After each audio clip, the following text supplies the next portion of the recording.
Big Mo. Man.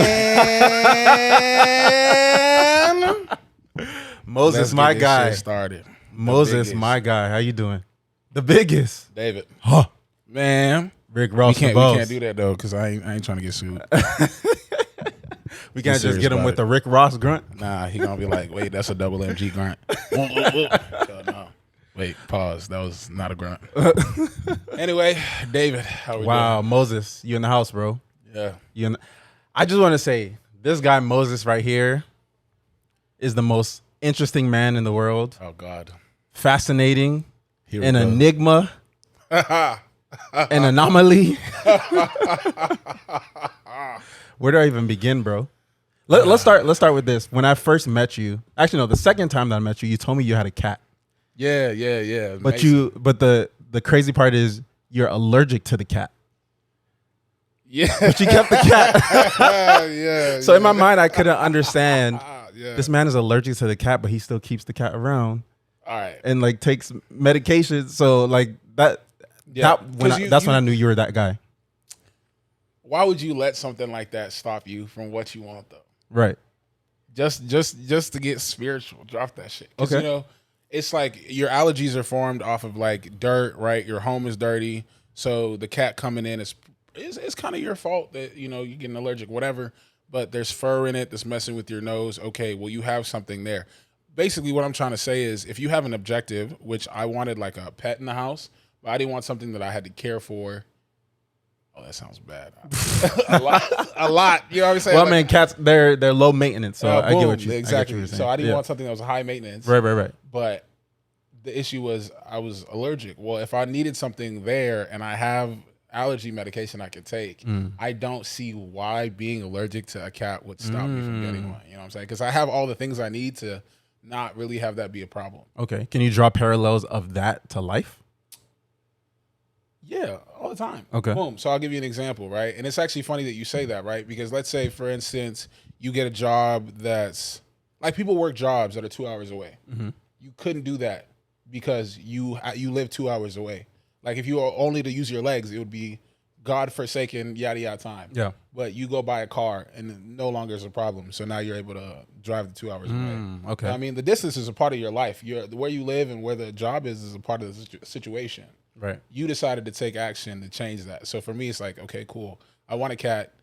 Allergies are always going to be a part of my life. I'm fucking allergic to grass. Excuse my language. But actually, I am. So it's just like, why let that bother me? And I could either not get the cat, not have anything, or I could get, allergy medicine. And the funny part is I don't have the cat anymore. Okay. Well, So yeah, I mean that's as soon as I heard that, I'm like, okay, you're this interesting guy. everything is a concept. Everything is a concept. Yep. So let's start with this. Who is Moses? Moses. Who is Moses? That's a very interesting question. In what sense? Just in general. Who do you want to be known for? If you were to speak for yourself about like what you want people to know about you or understand about you, who are you? Damn. We getting real deep. That's really First deep. question. No small talk. God, not at all. Damn, you need to take me out to dinner first. Straight, All right. Well, I would say Moses is. I really want to be known for a few things, right? One, I want to be known for being really kind, but I also want to be known for being very brash and like bold. So I like to think of myself as like chaotic good personified, right? Mm-hmm. Because I feel like a lot of things could be great if we had the strength, or not even strength, but if we were willing to do the not so great things, Like this is going to sound really bad, but I look at life from like I forget the word, but there's like love for everything and everybody, right? Mm-hmm. But to achieve good for everybody, you kind of do have to do some things that people may not individually enjoy, right? But I think it's better for the masses. If it's better for the masses, I'd rather do it, right? Mm-hmm. So I really want to be known as chaotic good personified. Like whatever needs to be done or whatever needs to happen as defined by what is good for good for the mass, good for me, good for us, whatever, that is what I'm going to go after. So I'm the person who, like, I lead with love. I will share whatever I have. Like, literally, if I have more than enough for me and you can have it for sure. Mm-hmm. But if I don't, I won't even offer. Like, I won't blink. Like, I'm not a nice guy. But you want to be known as a nice guy. No, I don't even want to be known as a nice guy. Oh, okay. Because that would be a no. false, You said false kind. flag. Sorry. I'm a good guy. What's the difference between kind and nice? Because I feel like being nice is somebody who, or being nice is being, easy to work with, pleasant all the time, a gem, like a joy, soft, Like, I have nice people in my life. My mother is a nice lady. My friends out here in Houston are nice people. And that can sometimes result in them, not being heard, or maybe being pushed down, or maybe being pushed to the side. So it's good to be nice, and they do a good thing with that. But I'm not a nice guy. Like, if I need to tell you something, like, I've told women straight up, you're not funny. Exit. I've told people straight up. You know how people say don't dash somebody's dreams? I'm the person who's like, I believe you should always pursue what you want to do. But if you're an artist and you're not making it work and you're not making money any other way, but like there's no plan there, I'm the person who's going to be like, you're wasting your time. So there's this authenticity, this realness that a lot of people aren't used to hearing. But you're going to be that person. You gotta be used to it. Bro, say what you mean. Used to. These are the facts. Hold on, the Nigerian coming out. I'm just it's not even like that. It's just more so, and that's the difference, right? Because nice is like I'm trying to play to the things that I know are gonna work in the moment, gonna make sure everything is comfortable. I'm not like that. Mm-hmm. I'm good. Like, I want the best for you, so I will be a dick if that's what's necessary. Like, my brother is lazy as fuck a lot of the time. Right? Okay. I love him to death. I'm not gonna say his name because I'm not calling him out, one-on-one. But I got a lot of people. You only got a handful of brothers, Hey, so it's cool. Nah, I got so many flip people. a coin. Yeah, so many people. We'll figure out which one it is. Look. No, and I also say this, like, And you're saying it lazy out of as love fuck. too, so yeah, exactly. I mean, there's still more to come out of this, but this is also a perfect example of what I'm saying. Right. I consider my brother to be very lazy in relation to me. I'll say that, right? If he needs to do something and he has expressed that he wants to do something, but I'm seeing that the inherent obstruction is his laziness, or what I perceive to be laziness, I will call him out on it. I will say it plain as day, even if I'm wrong, which I have been.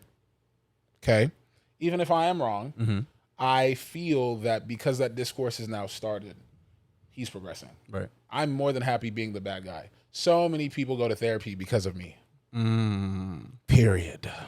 Do you feel like there's a lot of men who receive that in their lives of getting someone who's going to say it real to them? I feel like everyone tries to be real, but really everyone just projects. Talk about it. So, no, but we have a lot of people in our lives that tell us that they are trying to be real. Like, a lot of people want the best for you, but the best for you is often what they perceive to be the best for you. Right? Okay.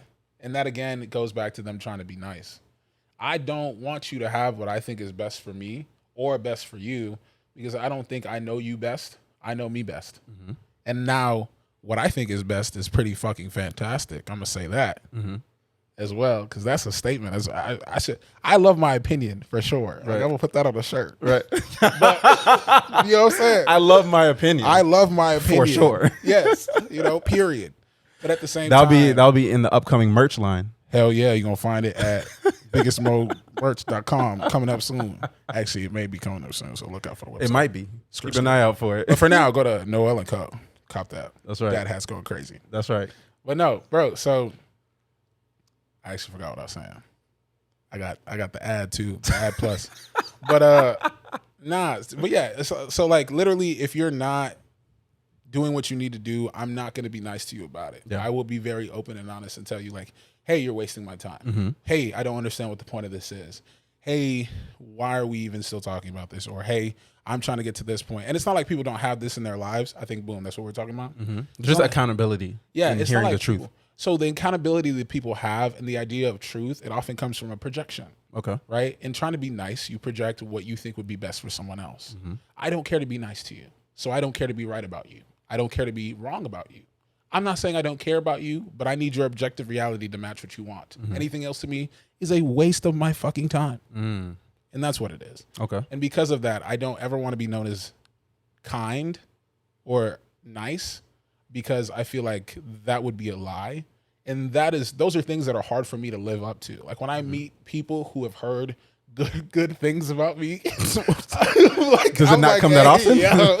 No, it does. It happens all the time. Oh, To okay. me, it's just like I gotta fucking live up to this now. Like I gotta be, Okay. I gotta be nice. I gotta be kind. I gotta watch my words, and I gotta be respectful. Yeah. But when I meet people who already are like, yeah, I've heard this guy's kind of a fucking dick, I'm like, less ball, because you're gonna be happier knowing that I'm actually a good person. I have your Right. best intention in mind. But when I do say something that's like brash, you're not gonna be, kind of pushed off.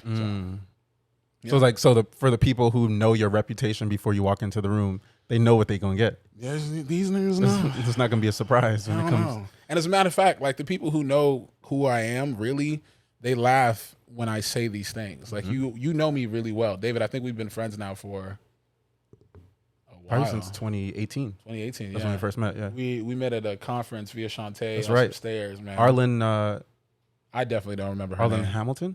It was at the Google building. VC. It was a VC talk. It was that a was VC the very talk. first time. Yeah. I remember the snacks. They went crazy. Yeah. Google snacks always go crazy. Always go crazy. But no, so you know me pretty well, right? Yeah. So you know what to expect. And I feel like before I even say something, like before I comment on a situation, you'll look at me and start laughing. Because I already know where it's gonna go. Exactly. All I need is we just give it that look, and I'm like, all right, Because you know, Moses is on the case. boom, right? And it's not even like, it's never out of malice. It's always like an objective observation of what I'm seeing, Right. right? Like, you're not going to, like, no one's ever going to piss on me and call it rain type shit. Right. Never. Like, you're never going to give me Powerade and tell me it's Kool-Aid. You're never going to show up and tell me black is white. Like, I'll look at you and I'll be like, this is what it is. But it's never out of, It's something about being observant and just paying attention that a lot of Yeah. people are just NPCs and just going through life, whereas there's certain people who look around and they think critically about what's in front of them and not questioning everything, literally. Yeah. That's what I think I want to be known for. I question everything. I believe everything is a concept. And I'm not a kind person. I am not a gentle person. I'm a fucking wind of change for good. Yeah. A wind of what I'm change for saying? good. You gonna put Yeah. that? We should put that on some That's shirts. also on the shirt. Yeah. I'm gonna keep speaking shirts and you know what? You know how Drake dropped that book? Yes. I'm doing the same thing. You're doing the same thing. And it's gonna be smaller font, more white space, and it's gonna be a deeper blue on the cover. Jeez. That's all Like a the parody difference. of the parody. Yeah. I'm here for it, bro. American I'm Pie here Pie. for it. I'm here for it. So in talking about the difference between being kind and being nice, it seems that being nice is more like not being super vigilant about your boundaries, whereas kind is like you're giving a conscious choice of how you're choosing to show up in a certain moment. Like you're not letting anyone walk over you. Like if you're being nice, kind is like being able to choose to be nice during certain times, understanding that Yeah. there's a value there. Versus Yep, nice is yep. you're just nice all the time. I actually That's think what that's it a seems really good way to put it, actually, because I feel like when you're kind, being nice is a utility. Right. You just take it out of your utility belt like Batman. Like I was Bruce Wayne. I shit you not. I was just about to say that, because it's like, if being nice to you stops serving a purpose, it ain't gonna happen anymore. That's it. Yeah. Okay, so where I was going with that was boundaries. So we were talking the other day, and you were talking about the red Oh yeah, Redbird regulation. bird regulations. And Redbird so regulation. my understanding of it is it's like this internal constitution, bylaws, like this is the way that I operate in the world and in life, and this is how I expect other people to operate with me. And I think that I created something very similar, and I just feel like it's super valuable in being able to be able to navigate this world effectively and efficiently when you have some kind of ground rules that you're playing by. So I would love to hear you elaborate on the origin of it and just like why it matters to you so much. I think that's a good thing to bring up. So the idea of red bird regulation, right? Red birds are cardinal birds, right? So cardinals are red birds. Cardinal rules are red bird regulations. Pretty much play on the word there. The reason I think they're so important, and yeah, they're basically boundaries, how you operate your life. I think they're so important because if you don't have those underlying things that are very well known in terms of how people should treat you and how you should treat others, you can call them rules, like we've been calling them, then people are going to test the waters, right? I don't want to say most because that could be a projection, but a good amount of your life may be spent developing the fundamentals of relationships as opposed to that time being spent on developing relationships, right? So because I have these rules, you have these rules, and other people have these sets of boundaries, I feel like it makes it a lot easier to cultivate the right relationships faster, better, deeper. Because it's like, okay, cool, this is what I need. I know that you have things that you need. Do they first of all align? Do we agree to do, you know what I mean? Like, do we both agree to keep these? Great. Now how do we develop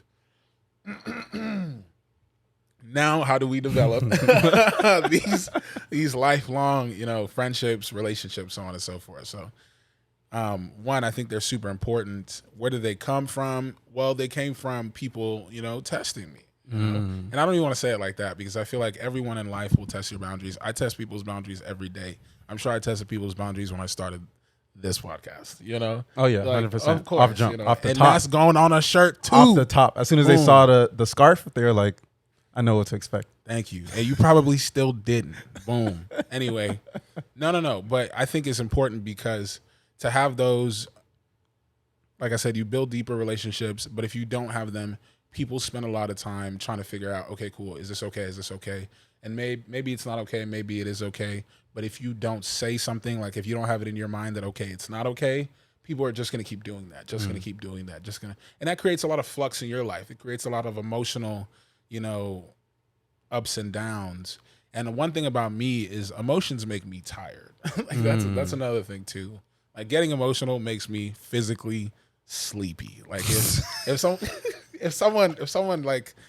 happens, I promise, like getting emotional makes you physically sleepy. Physically tired. Like I have to take. I'm not gonna lie, I feel you, bro. Thank you. It's exhausting, and it's a different kind of exhaustion. Right. The way you minimize that is by having these rules, having these like regulations. Yeah. And the thing too is like you have to give people the room and the time to sometimes break them, test the waters. But because we already know what they are, it's like this is where the bayous are. This is where the border is. Boom. You've hit it. You know not to hit it again. You could choose to keep swimming. You could choose to get out the water. But that whole process happens in like a month or two, as opposed to you spend a life with a person and you're going back and forth. Or you spend, years with the person. You spend forever with the person and you going back and forth. So what are those rules for you? I would say, they change, or I may add some sometimes, but for now, I would say one, don't speak for me, right? Like if I haven't said something and like, unless you are even my mom doesn't speak for me. So don't speak for me. I think that's number one. Number two is don't lie to me. Like you have lies that are, I guess lightweight, if you will, but I would prefer for you not to lie to me, period. Because again, if it hasn't already been made evidently clear or exponentially clear, you don't have to save my feelings. They don't need to be saved. As a matter of fact, doing less to spare my feelings is sparing my feelings. So 2, don't lie to me. 1, don't speak for me. 2, don't lie to me. 3, work with me, right? Because I feel like I don't get everything, but I'm always willing to learn. I understand I make mistakes, but I will always deal with the consequences. And I'm always happy to. I do not care how big they are. I don't care how small it is. I need to deal with my own consequences. That's how I like it. So 1, don't speak for me. 2, don't lie to me. 3, work with me. And then I would say those are the 3 that come to mind right now. And those are the 3 that pretty much navigate my Yeah, that's really dope. And I think that's going to be super helpful for a lot of people. And for people who want to latch onto those and use those as like principles or core values, they could.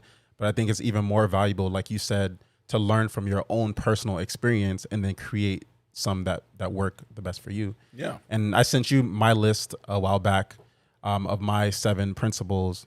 And I completely agree with everything that you're saying. Like for me, it's a personal constitution. It's just the way that I go about life and how I interact with people, or sometimes it's a reminder to myself of how, when you get into a certain situation or a circumstance, if you have principles that you can fall back on, it gives you more latitude. Like you can operate in more ways because you know like what's grounding you. Yeah. You know? have a fundamental. Exactly. So it's like, in physics, it's like thinking in first principles, where it's like you boil it down all the way to the basics.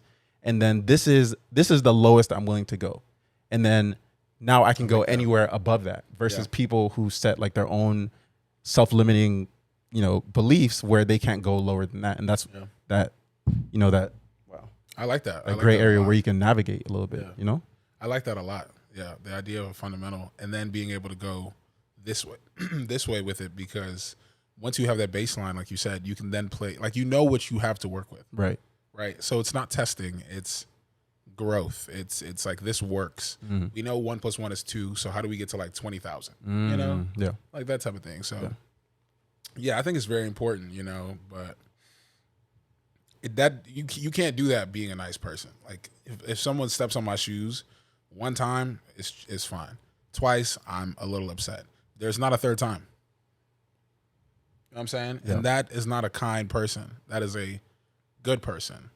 A kind person, you will probably still step on their shoe, and there'll probably be a 3rd time and probably be a 4th time. But there's animosity brewing. There's a lot of tension in the air now, and that right there is inherently not good. Okay. So it sounds like, and I'm very curious about where this way of thinking was, and even if it's from your culture, being Nigerian, if it's from your parents, if it's from like close family or friends, or how you're raised, I'm curious to hear those aspects of you, of your upbringing, and how it's impacted you to this day. Yeah, that's actually a great question, because I feel like my house is very divided, right? Because my dad comes from a culture, or like his upbringing was super different than my mom's, right? So my dad is one of maybe 15 plus kids. Like he's one of a lot, right? And so there was not a lot of closeness between, everyone there. And my mom is one of 3, right? So she came from a small family. So my mom is super kind, super nice. Like she'll do everything. Like people used to, I just realized this is not normal. When I was growing up, people would open our front door, say hi to my mom, and then open our fridge. Multiple people would walk in, just open. That's literally how I grew up, bro. That's not normal with my family. Yeah, and I had a neighboring family. It's called the Dorian. Shout out to them. So literally, we would just walk to their house. We'd knock on the door. Sometimes we don't even say hi. We just go straight to the fridge. Bro. But I mean, I feel like that closeness and that connection is something that's so beautiful, and like you said, so rare. Yes. Yeah. And exactly. Like I didn't realize that was rare. I didn't realize that was something that was uncommon until I grew up, and I would let people, like I literally was just letting everyone do this. And there was a point in my time where like people I didn't want in my home were coming in and taking from me. People who I was like, I'm not sure if I would give more than I needed to people who definitely did not deserve it. Right. And then on the other hand, that's my mom. On the other hand, my dad, this man, if you giving free t-shirts, he's taking 3. Like, you know what I'm saying? Like my dad is like, I love him to death. He's the absolute hustler. Absolutely. Like my plate has to be the most full. You know what I mean? It's not even like most full. You must see that my plate is most full. And then when I'm finished, I need you to understand how much I have eaten in comparison to what you I even tried to still finish. So that's my dad. And so I would see that, and while, obviously it makes you happy in some form, it also is a little sad because it's like you don't share as much, so you don't have those stuff that come, or the relationships that come with sharing. Right. Like he didn't have all those, relationships in the community that my mom had. But this man sure as hell was always good, And so seeing that, and then, like I said, and for me, how that reflected is whenever I would take on those properties, my personal gains would always be through the roof. Like I was always doing well, but it was always a solo success. Right. So how does that discrepancy between how your father was raised and how your mother was raised show up in your interactions with your siblings? Elaborate on that. What do you mean? So you're the oldest of three, Yeah. right? Yeah. And so Shout out Chris and Gabriel. Love y'all. Chris, flip a coin. I'm not gonna. I don't want to put y'all. You know what I'm saying? They out there now. You know. But shout out to them. Shout out to them.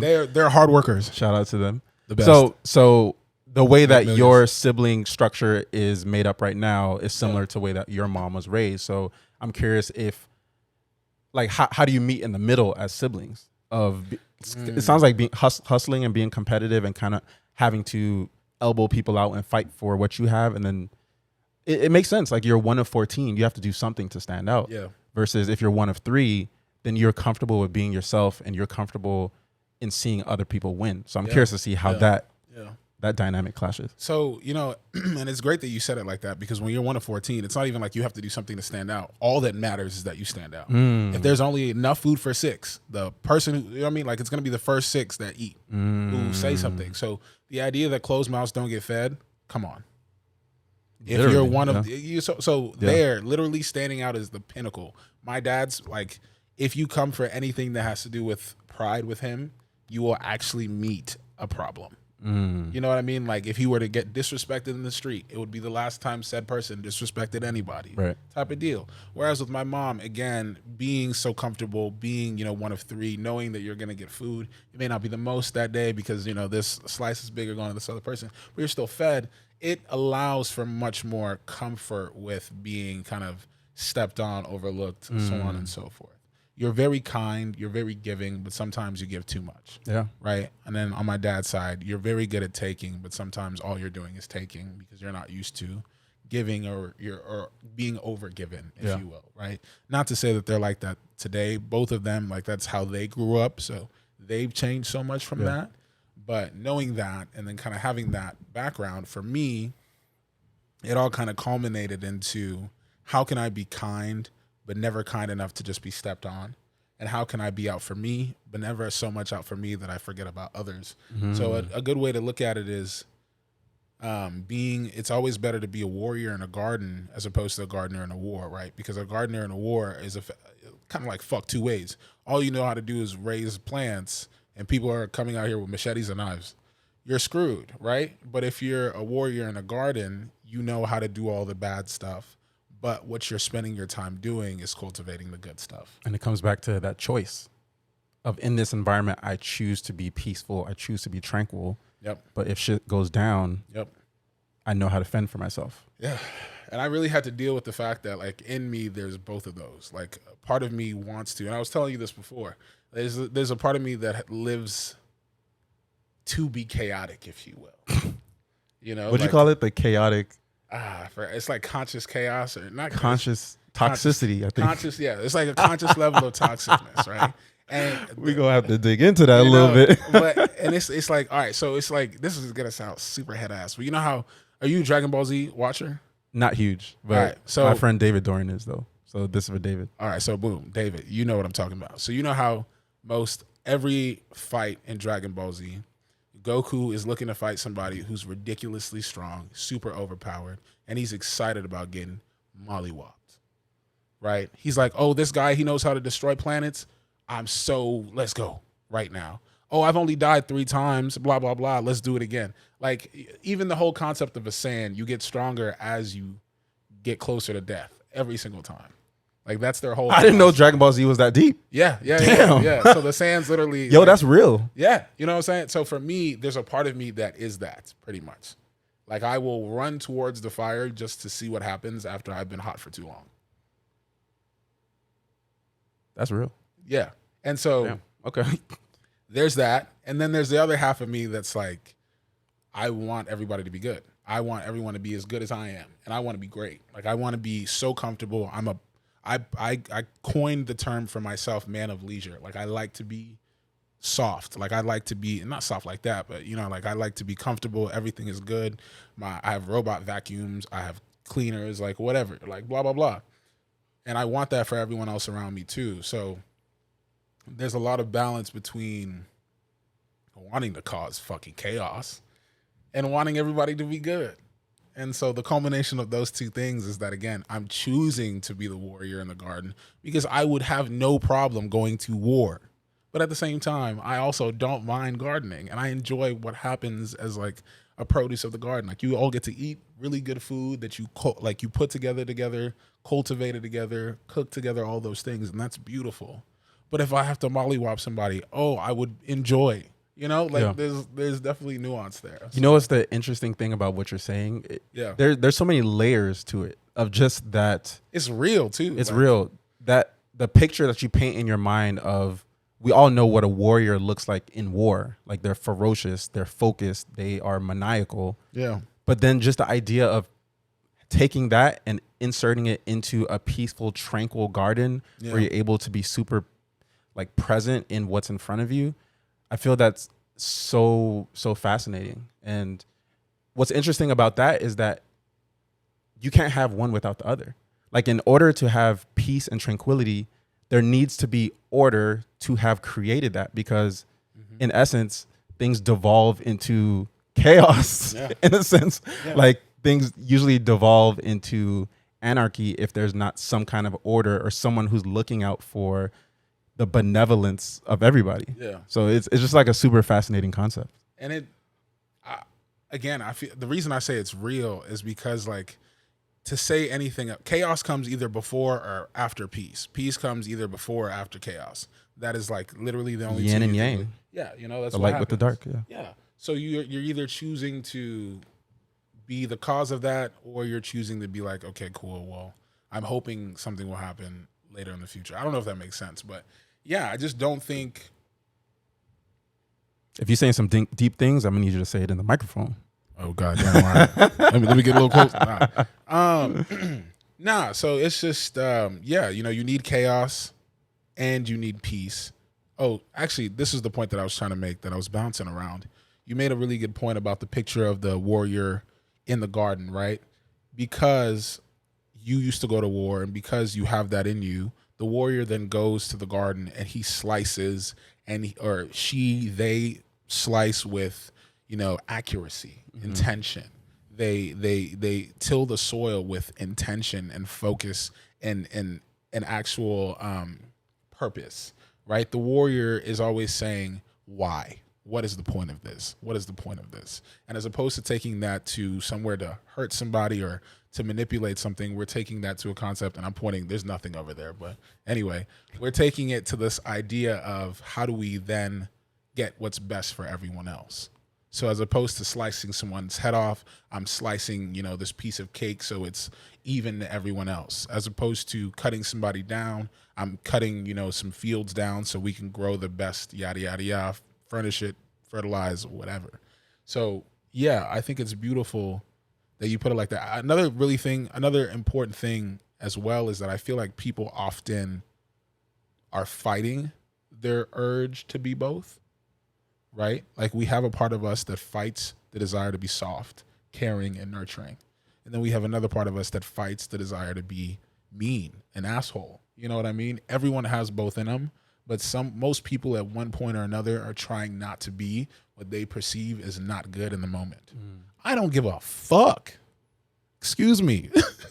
You know what I'm saying? But like, and clearly I do to a certain extent, but I think that it's much more important to go with what is closest to the purpose. What am I trying to accomplish here? If being kind is going to get that, then great. If not being kind is going, or if being kind is going to prevent what I'm trying to make happen, then I will absolutely not be kind. And so, again, So fascinating. I feel like in a past life you could have been like a poet, philosopher. I mean, life is just crazy because okay, boom, another example, right? Because I also grew up super Christian, right? And that's a different conversation entirely. But you think about the idea of God and the devil. Oh, I also wrote this thing in high school called The Devil's Monologue, Okay. right? Because the devil is like he's really kind of downplayed his importance. Without the devil, people would make mistakes left and right and feel nothing, no consequence. But because of him, we know that there's worth to not making a mistake again. There's worth to learning to be better, right? And then you think about it from a deeper perspective. Someone had to allow the devil to do these things, had to allow the devil to play his role, God, right? So you think about this idea of good and bad, obviously obligatory. It doesn't even matter anymore because everybody is playing their role, and the role was assigned by somebody who is decidedly what we perceive to be good. Okay, right? So you go back to the concept of, being a good person, being a kind person. Those don't really matter. All those perceptions are things that we're putting on ourselves and so on and so forth. And like I said before, everyone's trying to fight against what they perceive to be bad, so against whatever they perceive to be the devil. But the devil inherently has worth. Like they inherently make your life better. If the devil did not exist, you would not have consequence. And if consequence did not exist, you would not have the motivation to stay or be better, right? So for me, it's like, bro, be both. Right. Right. I'll give you another example. What's this dude name? He was running for governor against Greggy Boy. God, I hate that man. Greggy Boy. Who was Ted? It wasn't Ted Cruz, because no, it wasn't. What's his name? Beto. Okay, here in Texas. Right. Okay. Beto O'Rourke. Right? I don't know why I was trying to think in Florida. I'm in Texas. No. I think that's fair because you're from Florida, right? Right, so right. These right. are Texan problems. Let me tell you. So Beto. I mean, Florida got their own problems. So this Yeah, that's the swamp.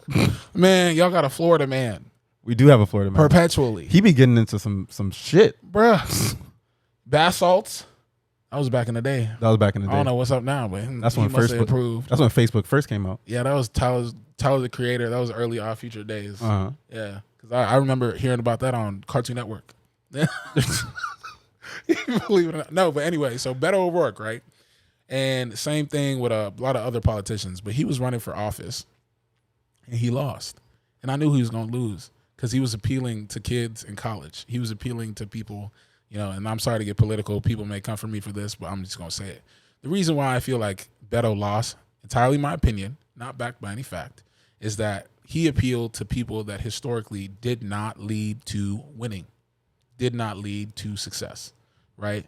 If Beto was me, if I was in that position and I really wanted to make change happen, I would have said, fuck them kids like Michael Jordan every goddamn day until I was in Greg's shoes. And then I would have done exactly what I needed to help the kids. Right. Because it's not about what I'm saying. Because think about it. Every person that's elected then just does what they were going to do anyway. So the idea of telling y'all straight to your face that I'm here for you while watching the people who are actually going to choose a winner be pandered to by the other person, it seems like a waste of time to me. So it sounds like you're saying that there's a difference between acting and behaving in a way that society rewards versus how you actually, the impact that you actually want to make and the people who you actually want to help. Boom. I'll say it like this because you pretty much just summarized it. Do you want what you're doing to work, or do you want to get the job done? That's it. That's interesting. Have you put any of these into your songs? Nah, because niggas can't handle facts, bro. Let's talk about music. Yeah, music is funny. Yeah, so I play music. I make music. I'm a vocalist. For those that don't know, I go by Manny Sun on SoundCloud, soon to be Spotify and other platforms. The origins of that name, full name, Emmanuel Sunday. It's an homage to both of my grandfathers. Again, pulling out that, my grandfather Emmanuel, my mother's dad, he raised a really soft person, and he was a really soft person. He helped raise me. And then my father's dad, Sunday, he was an absolute animal, businesses everywhere, musician in his own right, so on and so forth. So they made me who I am. If it's a blessing to you, great. If it's not, great for me, sorry for you. Anyway, Manny's son. And the music is not an emotional thing for me. The music is much more an experiment into, well, I would say generally an experiment. Music is much more scientific to me. And although I say it's not emotional, I guess it's not personal, right? Excuse me. Although I'm getting emotional. Nah, it's not personal. Hydration break. Very important. Cheers. I know it's bad to Cheers with your electrolyte, though. Heck yeah. What flavor is that? Strawberry? Fruit punch. It's the best. No, you got to get coconut water. Nah, man. I feel like fruit punch is the mixed kid of drinks. The mixed kit of drinks. Oh yeah, I like it. I like a UN situation. So, you know me, as David knows, I stay worldwide. Mr. Worldwide. It's But we're talking Manny Son. We're Yeah. talking about the origins and music not being personal but being emotional. Yeah, so it's not personal, but it's an emotional science. So I studied this thing called frisson. It's a French word that means a sudden excitement or sudden thrill. It's whenever the hairs on your body stand up, right? And there are certain ways, goosebumps. That's what we call them. There are certain ways to elicit those goosebumps, and I studied that. And I tried to find, oh wow, this is how I should have been speaking. This is Exactly the whole crispy time. as fuck. That's why I was saying you need to bring it closer. Bruh, okay. All right. So there's this thing called frisson, right? It's goosebumps. And I studied that because I was really interested in how people like Adele make that happen. Like every time you listen to an Adele song, you just start crying. Bob Marley, you know, you listen to a lot of their songs, you start feeling like euphoric. And as I studied this, I was in church a lot of the time. My dad was preaching and my mom was in the choir, and we would be right next to the microphones. And then I went to the Potter's house and I saw the speakers. Then I went to the Potter's house and saw how the music was set up there. And then I would watch stuff like Hillsong, same thing. And I realized that there's a lot of repetitive things in each of those situations. So I went to look into it, and that's when I found out, like, okay, cool.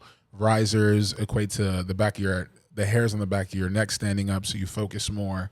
Changing this, that, and the third will elicit this, that, and the third. And so that's how I started making music. I started making music to see if I could combine the features and the aspects that I learned about to make what I wanted to make happen.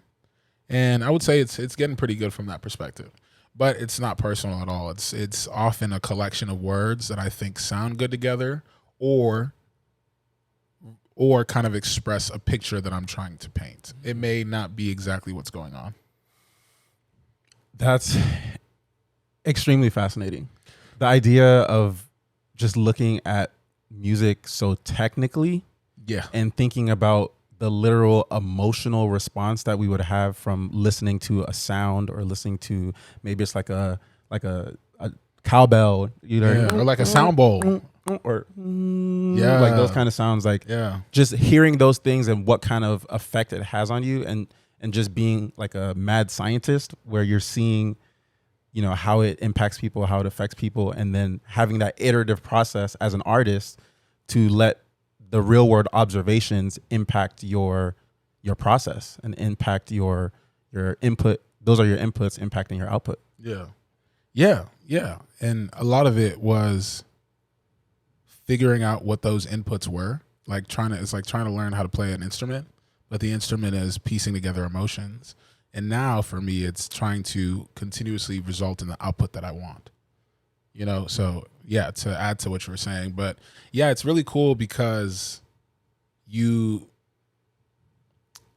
don't know how to describe it, because for me, like I said, emotions make me tired, but that's because a lot of it is like emotion to me turns into like ones and zeros.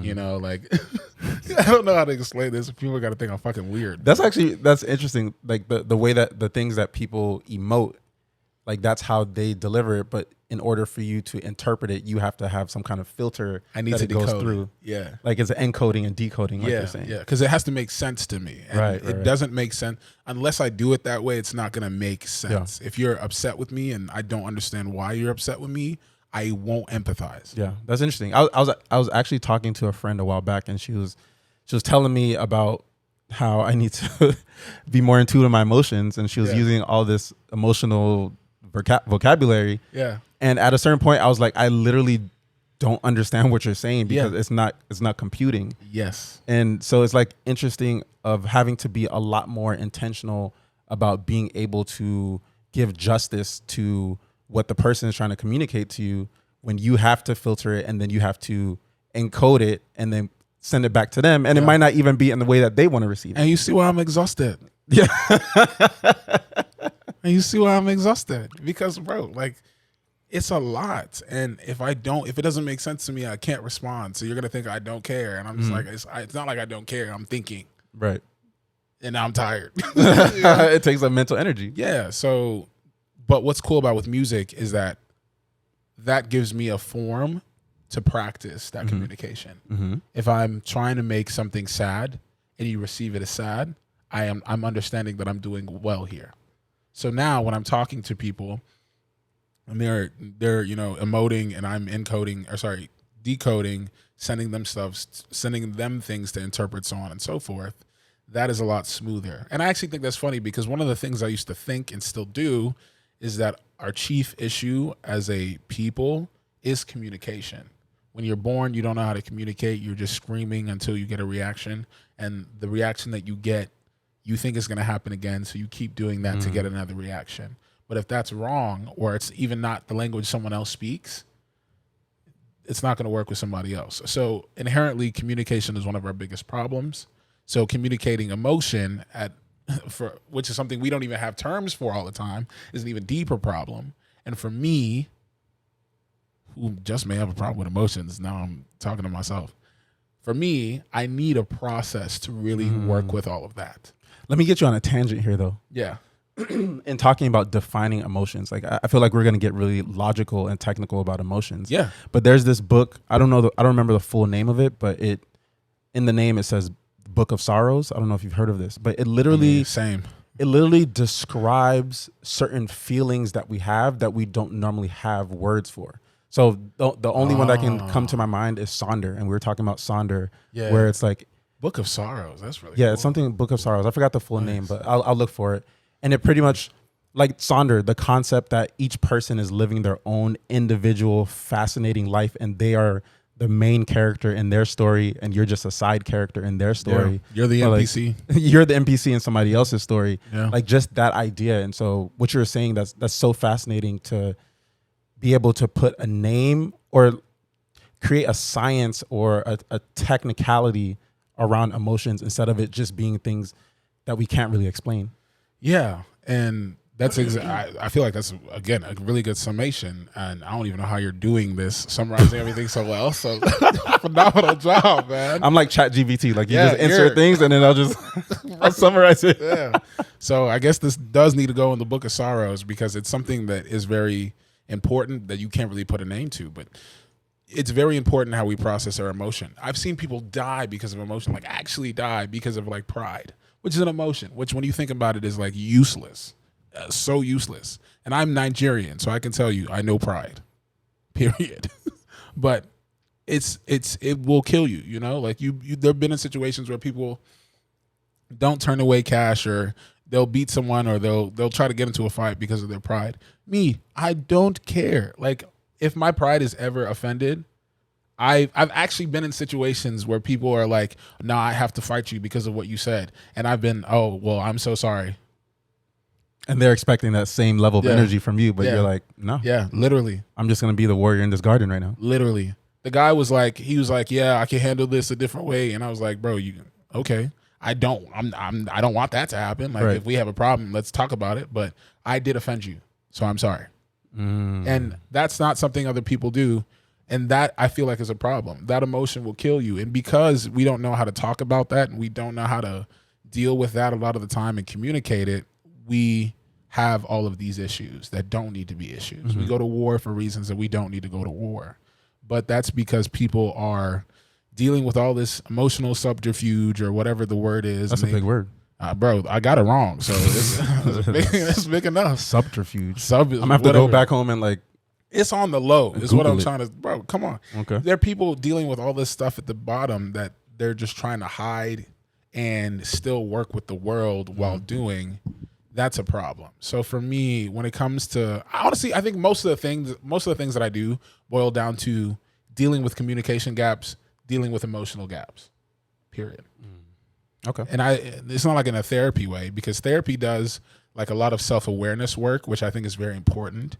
But for me, it's much more, or after that, I think you then need, how do you execute properly? How do you work with what the truth is, as opposed to trying to redefine the truth or define the truth all the time, you know? And that comes from saying, this is what it is. Now, how do we make it better? That's the whole thing. Again, do you want to succeed, or do you want what you're doing to work? Boom. Yeah. That's good. Where do we Lots of go? thoughts.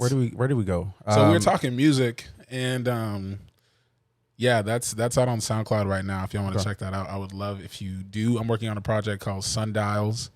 They're the many emotions that I go through, and I'm excited. I'm actually excited. I think I want to start performing and doing like live events, even though that scares the hell out of me. You're speaking it into existence. Man. Law of attraction. You're putting it out into the universe, and it's going to come right back at you. Man, careful what you wish for, because you get them. Yeah. Well, speaking of being careful for what you wish for, what are some things that you wish for in life?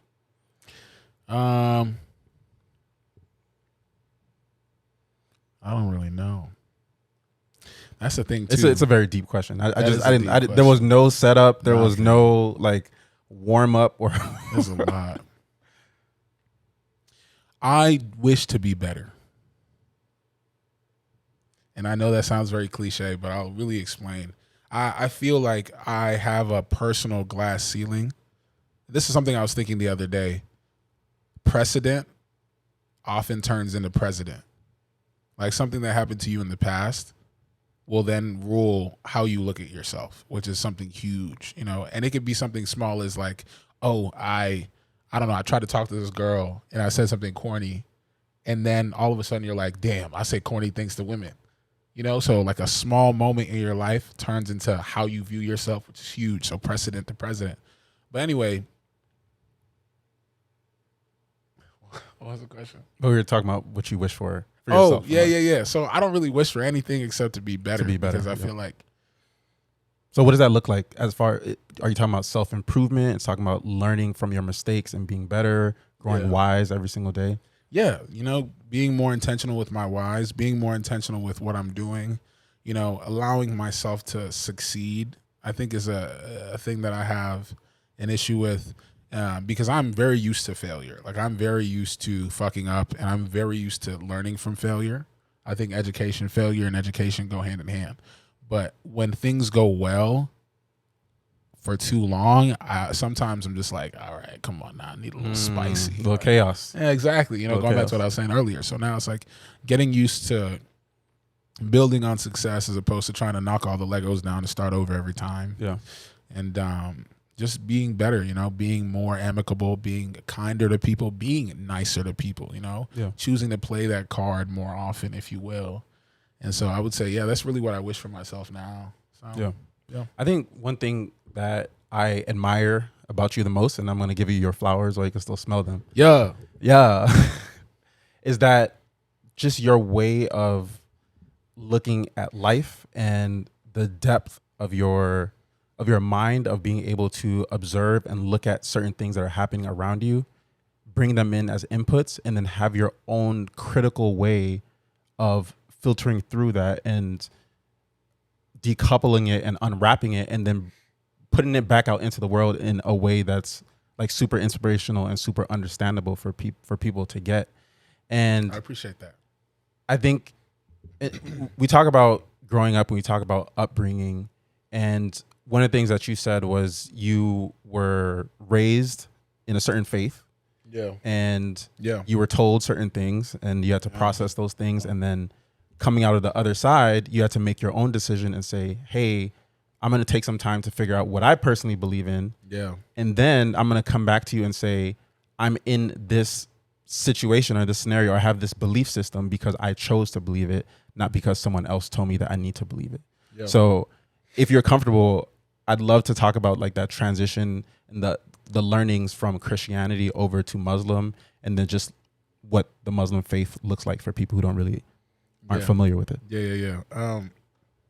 And David, that's a beautiful question.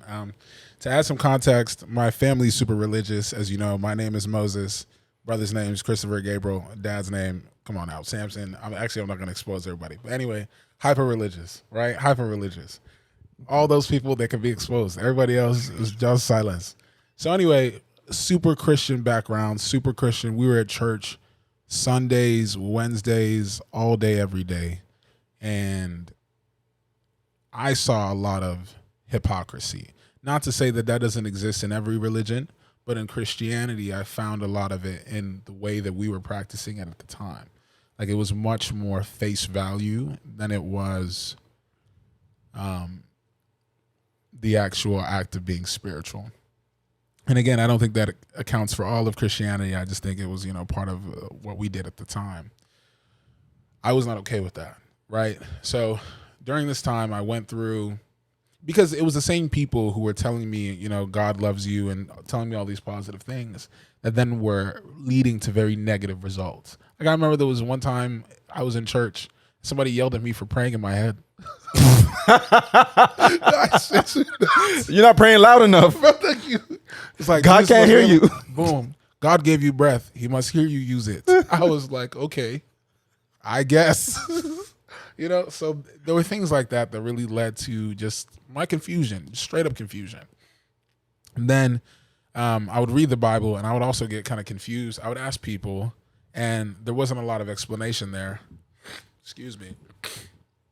So I went searching for what I thought was truth. And I found first that there was no inherent truth, right? I found first that everything was subjective. I went through Buddhism, Taoism, not all the others, but a lot of other Eastern. There's a lot of them. Existentialism, nihilism. Bro, I went through those two. Humanism. Not for me. Existentialism is definitely not for me. Time is ticking, bro. Everything is useless, and we're still losing it. No. So I couldn't do that one. But one, I found out that everything inherently did not mean what we thought it meant. Like the idea of good and bad doesn't even really exist. It's an equation of our perception on the situation. If this place was to burn down now, us in here, we would say that's a bad situation. The insurance policy holder would say that's a great situation. See what I'm saying? So that right there doesn't exist. Then you think about, okay, the worth of things doesn't really exist outside of perception. So all these things that we're even trying to classify as good or bad or beneficial to me, not beneficial to me, hypocrisy, not hypocrisy, a good idea, not a good idea, none of that mattered. So then the question became, what am I looking for? I'm looking for constant, consistent peace, something that I can gravitate to, grab onto, leverage, use to orient my daily life, right? That was when I found Islam. And what's funny is I was dating a girl at the time who was Muslim, and she was interested in taking our relationship further, but she didn't want to do that unless I was Muslim. And at the time I was like, girl, hell no. Because I'm not changing my religion because you told me to change my religion. Shortly after we broke up, I converted to Islam. So I'm sorry, miss. You missed it. You should have just waited. Anyway.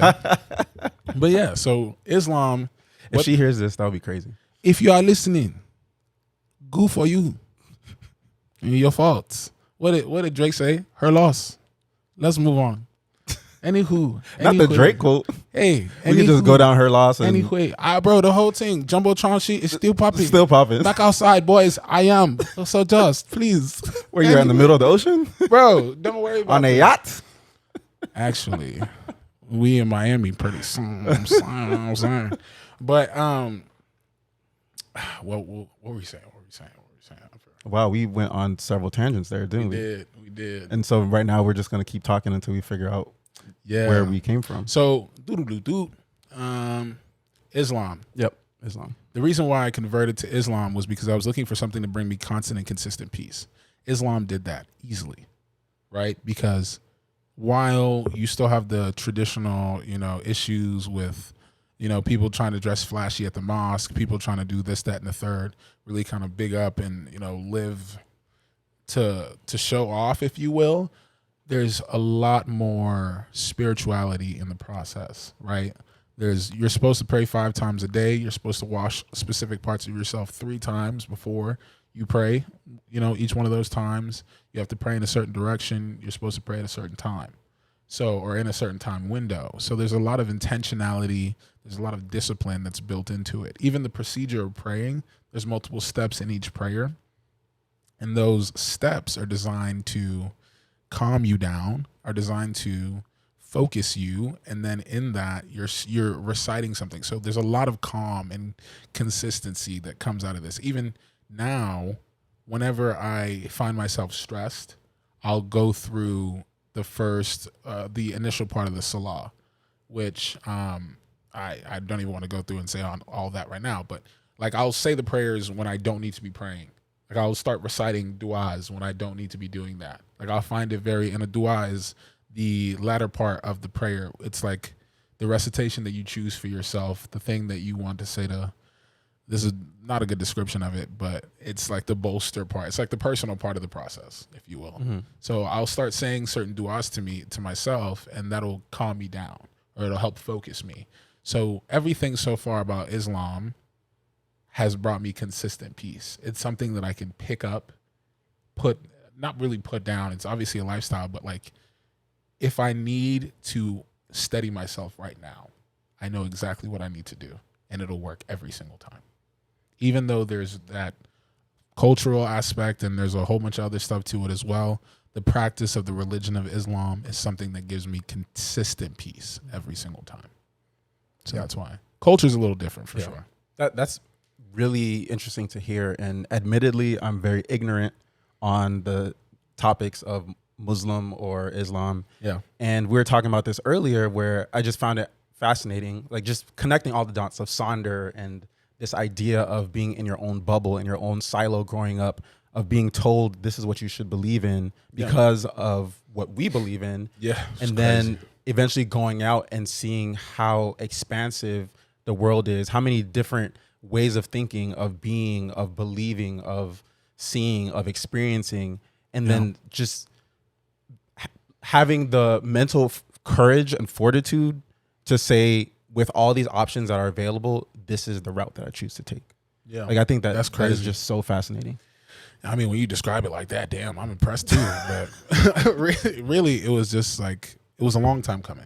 Because for me, it started when I was maybe 10 years old, 12 years old. Because like I said, it was the same people who were teaching me all these things that were supposed to be positive that were also treating me ways that were crazy negative. Like the reason I'm going to therapy is the same reason, or is the same person telling me, or no, the person who caused my therapeutic issues is the same person who's preaching, or the same person who's leading me, spiritually. I feel like it's a little fucked, right? And so wasn't okay. And so I distanced myself from that. And then, like I said, it took me realizing that none of them are inherently too different, and none of them are inherently the big differentiators for you.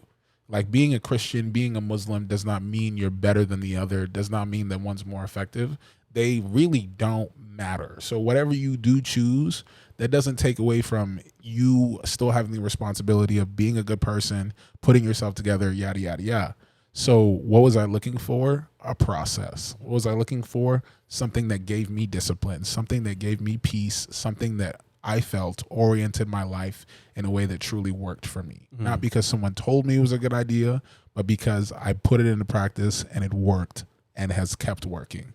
Islam is that every day. Yeah, that's fascinating. And I kind of have a two-part question there. Yeah. I wonder what people's reactions are to just hearing about and learning about more Islam and like or the religion about it. And the practice and how I said that I'm ignorant because I know nothing. Yeah. But like just people's reaction to that. But then also number two, I wonder if there's a trend where people are starting to break out of what their parents programmed them to believe in or what they were told to believe in growing up. And now that they're older and now that they have a choice of what to believe in, is there like this mass confusion of I'm not sure what to believe in, so I'm gravitating towards false idols or I'm gravitating towards certain things because there's not that grounding, warm embrace, that safe place that you can go to all the time. Yeah. So that second question is kind of throwing me off of the first one. But okay. The first question was, they were actually unrelated now that I realize it. Yeah.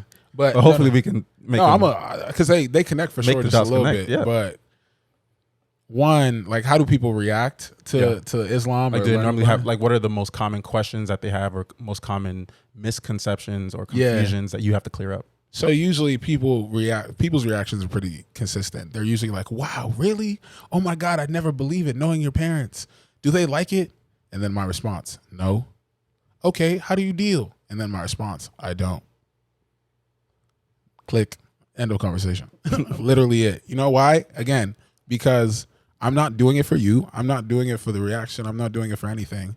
None of that stuff inherently matters. The worth you place on Christianity, to me, is kind of ridiculous. The worth you place on Islam is also kind of ridiculous. You know, like some people who are like, oh my God, you're Muslim. Wow, wow, wow, wow, wow. I'm like, all right, calm down, chief. I'm not an imam. I'm not going to pray for you. I can't handle any of your nakahs. I can't do that. But at the same time, the people who are like, oh my God, you left Christianity. I'm just like, okay, and you're still in a Chuck E. Cheese. What's your problem? Like, there's no relationship. So when people ask me those things, I don't inherently care to respond with too much depth, but they're usually pretty shocked and bewildered, both sides. And it's that duality, as we were talking about, of religion versus spirituality. Yeah. Is the people who care more are very religious. People who care less are mostly spiritual. Right. Because it's your own personal relationship. Yes. With the person that you believe in. Yes. Yeah. Yes. And the process by which you believe in said person. Right. And then answer your second question, right? Do I now feel like that's why a lot of people are, or that's what people are dealing with, is like not really having a connection? I feel so, yeah, because we're all sort of learning that everything means nothing. But that's where people are stopping, right? Everything means nothing except what you want it to mean. And again, even when you get to that point, I feel like people have a hard time, because then it's like, okay, cool. Well, that's still useless and it's still arbitrary because I'm saying it means nothing. But no, think about that. Everything means nothing. That could be sad. But what that also says is everything has the potential to mean everything, right? Everything means nothing until you give a perception to it. That could be sad. That could be, okay, this is useless. I say that's a trash can, so it's a trash can. Okay.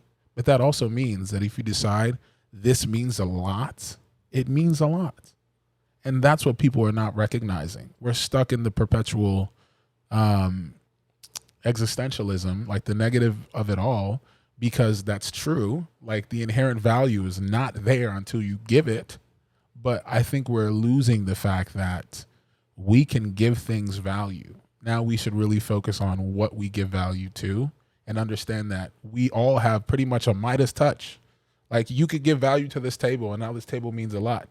Just make sure you don't give value to a useless ass table, you know? But everybody, like you said, we're all stuck in the fact that everything means nothing, especially if you ever went through like a pothead phase or like a drug phase or like an acid phase. You realize that everything is just a bunch of concepts. But again, if you get stuck in that phase, nothing means anything. So I agree. I feel like that's why we have a lot of issues now, but we definitely have the power to change that. So Everything means nothing, and everything means nothing and everything. And everything at the same exact time. No. At the moment you decide. Oh, right. But that's what I meant. It's like, you literally choose. It's kind of like a pick your own adventure type of vibe. Yeah. Where it's like you're choosing to be this main character in your story. Yeah, bro. And then there's all these side quests that you can take, all these NPCs that you run into in different phases of your life.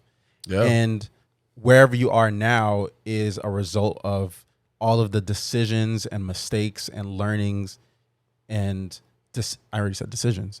All the things that you've done in the past, everything that you've decided to do has stacked up to bring you where you are today. Yep. And if there's a certain place that you want to get to 10 years from now, just having that knowledge and that understanding, do the things that need to get that you believe will get you to 10 years from now. Yeah. And it will eventually happen because that's the way that things are. Yeah. Yeah, and that's kind of the power of manifestation too, which is crazy. Because I used to not believe in that shit at all, but it just makes so much sense now, right? Because you want to embody the entirety of it. You want to do all aspects of it. Do the little things, do the small things, and you will eventually become it, because that's what life is. Everything is inherently floating variables, floating options that you are either consciously or subconsciously choosing to piece together into your current reality, right? That's why it was like, that's why people say careful what you wish for, because you'll receive it. Now, if it's actually what you would like to have, is a completely different question. You know, I want to draw a parallel to animated stories. So like what you were saying about be careful what you wish for, that's pretty much the story of the genie, right? Like you rub the genie and literally you can wish for anything and you will have it in this world. But the main lesson to be learned from there is you have to be intentional about what you want to manifest. Yep. Because if you slip up and you're not like you want this and like you're not super clear with what you want, then you're going to get something that you completely were not expecting. That part, right? That part. I'll give an example. It's like, so again, going back to the genie, right? Because I think there's an example. Let's say you wish for a car, and that's all you say. Then you could get a beater, right? Or a let's bucket. Say that's what they call it in South Florida. A bucket. That thing goes. Look with the brakes screeching like. You got the Honda Extreme speakers in the back and everything. So you can get one of those, right? And like same thing, right? Let's say for instance, you're like, oh, I want a bad bitch for a wife, right? Or something like that, right? And you get a girl who's beautiful, whatever, and then she's chaos, right? So careful what you wish for because you will get what you want.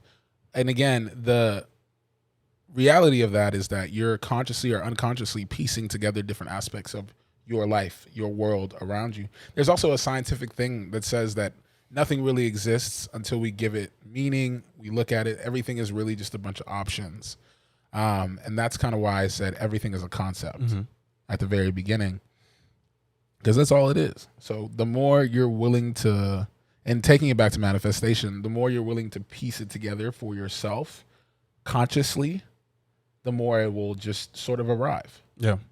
So one of the things that you said earlier was that one of the most important things that we have to pursue in life is being able to become better communicators. You said that we come into this world thinking that this is how we have to communicate to get our needs met. But then through trial and error, we realize that that's not the most effective way. Sometimes it could be problematic. Sometimes it could be toxic. So with communication, that leads into the relationships that we have with people. And specifically,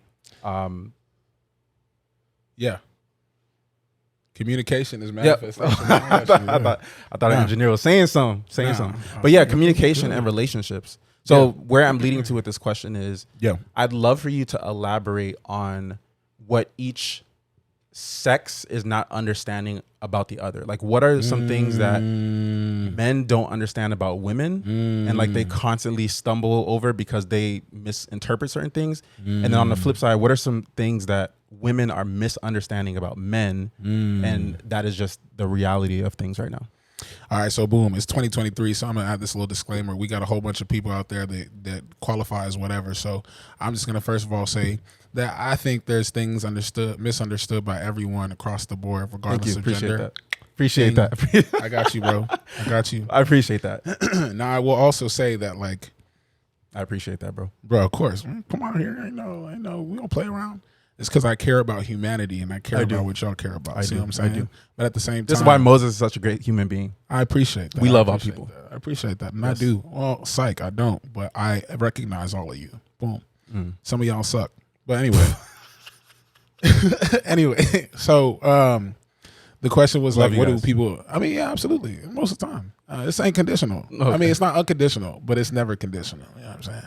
You get it or you don't. I almost just hit that bad boy. Anyway, back to what the point was. I feel like the general misunderstanding between partners, I think, is and that's actually what I meant. I apologize. No, that's cool. Yes, that's cool. That's actually what I meant. The general misunderstanding between partners is both intention, like what you're intending, right? And then projection. And I'm probably gonna have to explain that, but it's like we have a very hard time sending out what exactly we're trying to say. And then we have a very hard time not interpreting what people are saying through the lens we choose to look at them from, right? Somebody one day told me that we judge others through action and we judge ourselves through intention, right? So I think the communication gap really is, I'm trying to tell you how I feel in totality, but this is all I can get out there. And you are going to judge what I'm saying to you based off of how you interpret the situation and the words that I've put together. Huge gaps, right? So I can't say there's anything specific, but I can say that there's a consistent communication gap, and that's it right there. Couples that do the best are the ones that are truly, truly, truly real, but not real in these are all my problems kind of situation, but real in this is what I'm trying to get across. This is what I need from you. This is the result that I would like to make happen. And not everyone is going to think like that, but it's people who can relay that information the best that tend to do the best, I think. Mm-hmm. So. And how did you come across that understanding and that almost eureka moment of this is the reality of things? Man, because I got it from somebody I couldn't give it to.